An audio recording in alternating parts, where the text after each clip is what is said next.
You ever met somebody that went to prison twice for the same thing? And the second time around, it was after they thought they had already been fully delivered from the criminal mindset that got them there to begin with? Well, I have.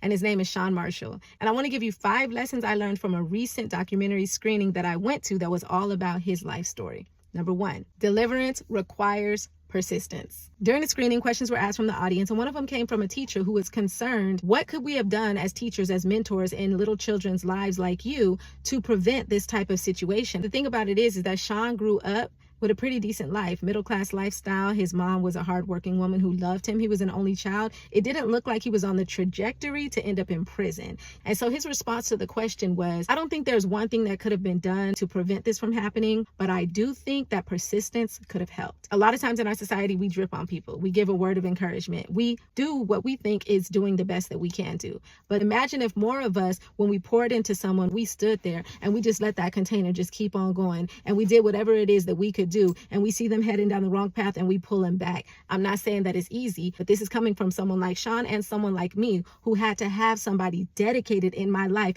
to help change the trajectory of where I was headed, which was on somebody's block prostituting, full-blown on drugs like my mom and almost every one of my aunts and uncles, or in prison for using that deuce that I was trying to get when I was 14 years old. Number 2, tangible examples of what else to do. How many times do we say do better, but we don't actually give people examples of what they can do better? When I was a teenager, one of the biggest things that made a difference in my life is that I joined a youth organization that taught me how to make money the honest way. It was hard, it was embarrassing, but I learned so much. And I was being poured into constantly by people who had been to jail, who had been through the hard life, and who had learned and came over to the other side and said, we're still not quite where we want to be, but we gotta try to do better. And here's how. Number 3, finding purpose in something bigger than your problem will change everything. So if you're a parent or a mentor or a teacher in someone's life right now and you see them headed down the wrong path, help them find something to be involved in. It's incumbent upon us as the adult to help put them on path to something so much bigger than their problem that they've got something to lose when it comes time to being tested. Number 4, it's not just the responsibility of the parent or the relative. It is our job as a society. When you go to the grocery store and you talk to somebody, you don't know who you're encountering, what they're going through.